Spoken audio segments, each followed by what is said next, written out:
a short break. You are still watching Science Breakfast with me, Alan Habert, and my sign language interpreter is Aurelia Ngina. Now in studio, we are joined by Derek, who is an economics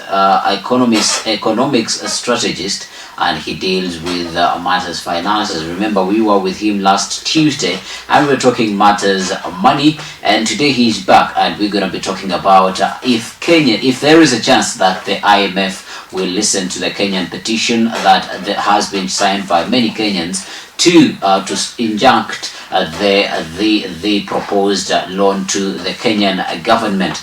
This we're going to be looking at. Also, why is it that the Kenyan currency is now resurrecting fast and quick against the dollar? Remember, as we were closing last year, the shilling hit its lowest against the dollar. All this in Money Matters. Now, be a part of the conversation and send in some of your views through our social media platforms. That's on Facebook, Twitter, and LinkedIn. The handle is at Science TV Kenya, or you can also tag me in those tweets at Alan Habert 7. Also, utilize the numbers on your screens and send in your SMSs, and I'll be glad to sample some of these particular comments. Mr. Derek, I believe you will reintroduce yourself, so that though you are a known guest, kindly reintroduce yourself. Derek Kore. Yes. Financial analyst and a student of industrial chemistry in JKUAT. Thank you very much for joining us once again. The first question, the first thing that I want us to talk about is where did the Kenyan debt gap start widening? I think since the Jubilee administration took office, we have seen Kibaki left it at 630 billion. Yes. Yeah, but now it's at 7.1 trillion. 630 billion. Now, in a disparity of 7 or 8 years, it has jumped to 7. But Kenyans or the government would say during Kibaki there was not a pandemic, but in their administration we've been faced by a pandemic. Would that be a liable reason or is there any reason to justify why we are sinking in debt? The president himself, His Excellency Uhuru Kenyatta, said 2 billion is stolen in a day in this country. So the pandemic just came last year. Yes. There is no other reason apart from corruption.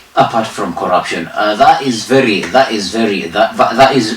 very alarming to our economy, and it's very disheartening. Recently, news has been making headlines where the IMF had I don't exactly have the numbers, but the money is in its billions. They are looking 250 billion. Now, Kenyans, as they are known to be patriotic to their country, they started a petition which every Kenyan have you even come across over this particular petition, dear viewer? Do let us know on the numbers on your screens.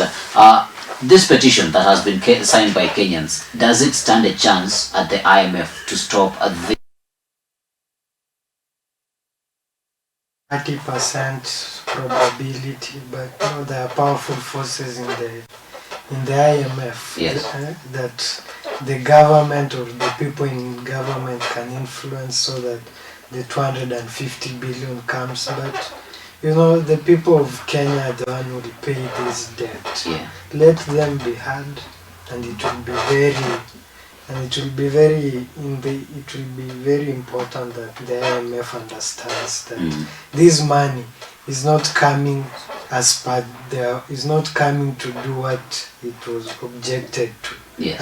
Or by its objective, but it's landing in the pocket of a few Kenyans who stuck it in their houses, have stuck it in their bank accounts. They can't even use this money to do anything. Yes. Yeah, so it's just a waste of time and public resources. Looking at the discrepancies and the things, the nitty-gritties, such things are supposed to happen. What In which scenario, which worst case scenario, does the IMF stop listening to the government and decides to listen to this particular petition? I think the time for IMF to listen to this petition is now, because if the president himself, the head of the government which is getting the loan, has said 2 billion is being stolen in a day, Yes. why should the 250 billion come to be stolen in like that if you in 125 days? Because if 2 billion is stolen in a day, 250 billion will be stolen in 125 days. That's less than a year. Less than a year. Yeah. Maybe if IMF sought to give every Kenyan directly, because 250 billion divided by 50 million is 5,000 to every Kenyan. To every Kenyan. Including to a child or anyone. And if IMF can come up with such a procedure, then it's better. But giving 250 billion to government, to one person, a government that is not transparent, that is corrupt, the president himself has admitted, everyone knows it. No, it's not. The IMF's reason for giving this particular loan to Kenya said Kenya is one of the hubs that is supposed to resuscitate the African economy. Kenya is one of the good business hubs in the African economy, and them giving this particular money to Kenya will help in restructuring the economy of the African continent. Do you believe in these sentiments, or they're just reinforcing the reason why they have to loan Kenya the money? The sentiments are genuine, as you have said them, but really, our debt ceiling. Yes. We're already at 7.1 trillion. Why do you want to add us a loan when this 7.1 trillion is not accountable for? No one can account for them. But the government will tell you that they have done mega projects. Look at the dams they have built in Murang'a. Look at the recent expressway that's being erected on Mombasa Road, that's going to ease traffic in the city. Aren't these projects justifiable? How will such a project like the express highway to JKI really help the economy at this point? We are in a pandemic. If such money would have been taken to hospitals and the doctors have their allowances increased, nurses have their allowances increased, even taken to school so that it helps the students and the teachers who are there. Teachers are also frontline workers in such a situation, yes, including police officers and others. Why will you build an express highway from Westlands, where the rich people of Kenya are, to JKIA? And what about that poor person who is living in Eastlands, in Kibra, who will not even see that road, perhaps, in his lifetime? What about really that person at the lowest part of the economy? How is a mega project going to help him? Yeah. The fact that yes, we are borrowing food, these projects are not bad, they are good. Yeah, they are also important. But what about accountability, transparency, honesty, integrity? The cost of doing this business is sinking. The cost of doing this particular business is more harmful than the project itself being productive to the country. Actually, yeah, you see the money being put in such a project is too much, like it's at an expense of the poor people. You see, like the government is not willing to help the poor people, and the government's core mandate is really to help and serve the people. Yeah, and serve the people. These few people, Kenya doesn't have a lot of rich people, so that we say we are really this express highway from Westlands to JK will really help. It will just help. That even the levy that they're looking to collect from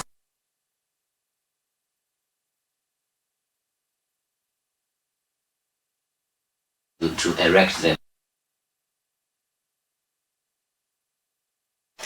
That the money borrowed the money that is being collected there at the terminus cannot Comparing it Yeah. to the colossal amounts that pay were the- used to build the station itself, they are incomparable.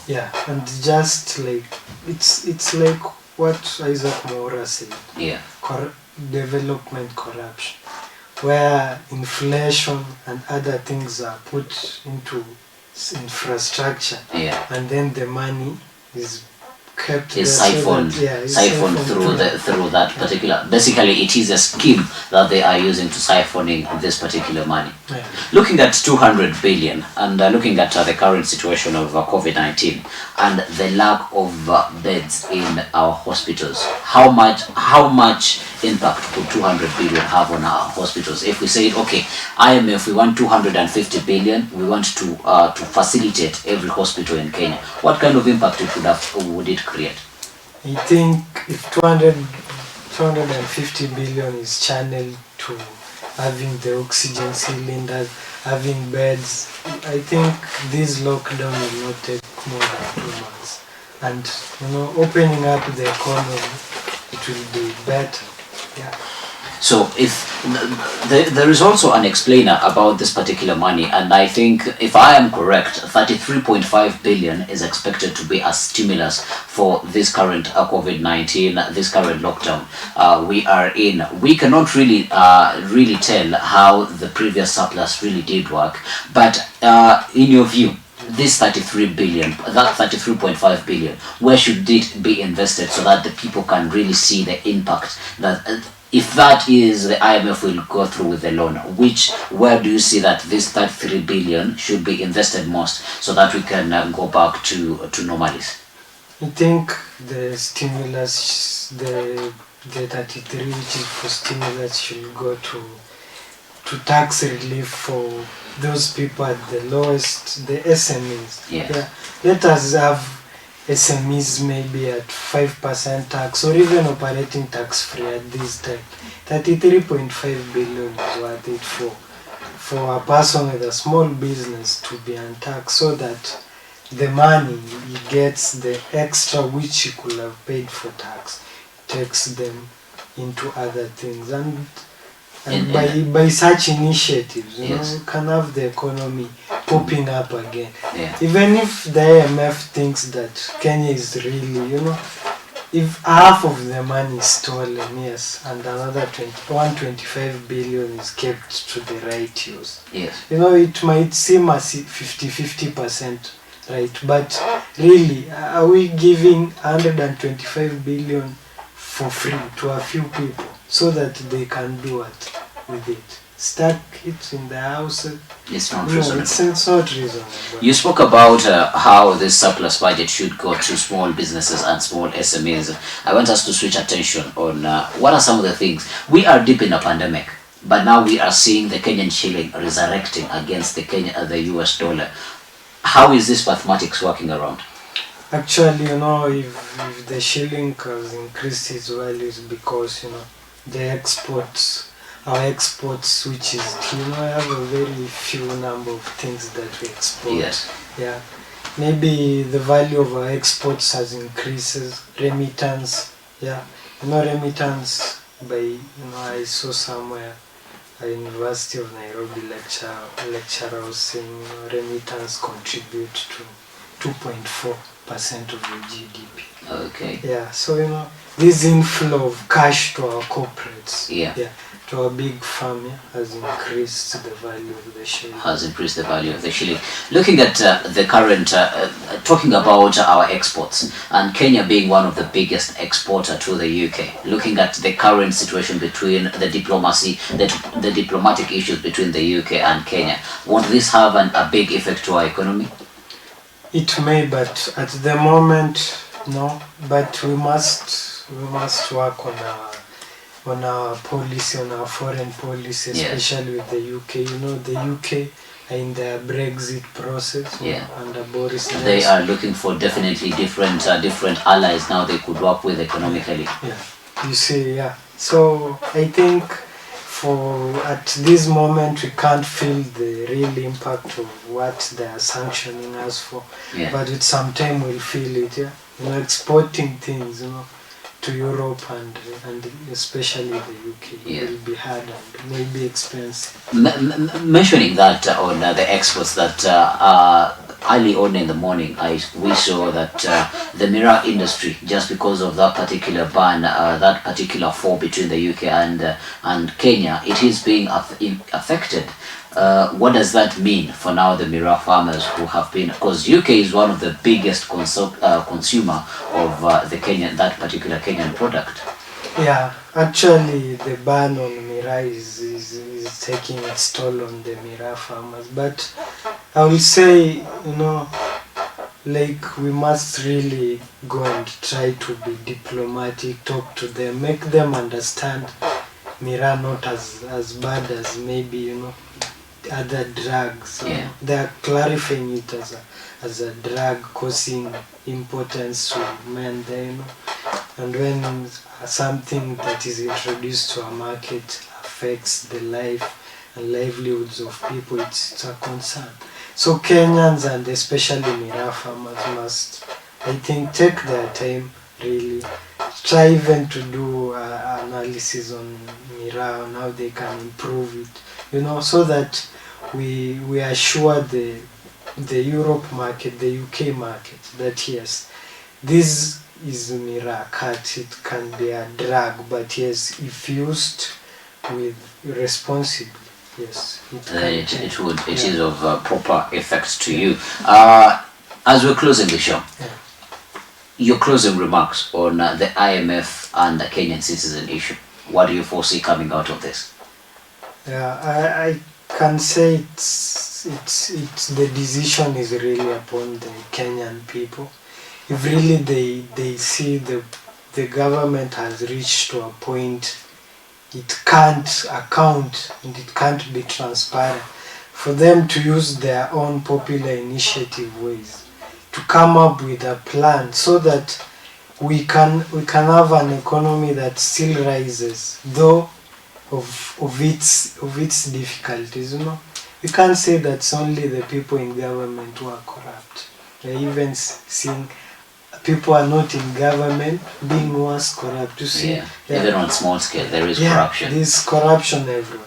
It's all about the Kenyan people to take it as a popular initiative to come up with the real and a strategic way of number one is to combat corruption. Number two is really what do we do about our debt ceiling. If there are some people who have stacked this money in their houses or offshore account, it will be very patriotic of them to just return the money, because Kenya has reached that point. We are 50 million plus people in this country. To sustain such, each and everyone needs a real economy, a real growing economy. Let's move from the idea that government is the one which should run our lives, but we are the one who should run and oversee the government.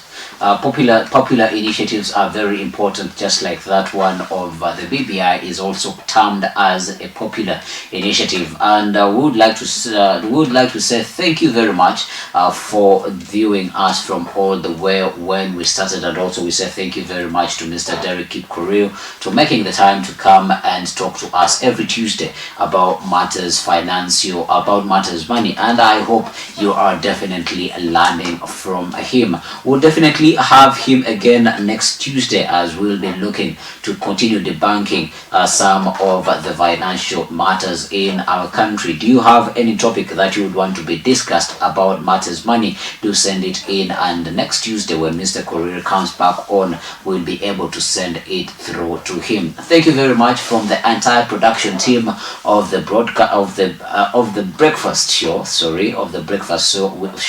We say thank you very much from me and Aurelia. We also say thank you very much to Keep It Science TV, as later on in the day more subsequent and entertaining programs are coming your way. From me to you, say thank you very much. Catch you tomorrow, same time, same place. Remember, tomorrow is Wednesday. We're going to be looking at Matters Sign Language Corner, and also Wednesday is dedicated to the women, and we have some inspirational women that will be coming onto the show. Why don't you do this? Make a point to watch us as well tomorrow, and we'll see you again tomorrow, same time, same place. Bye bye.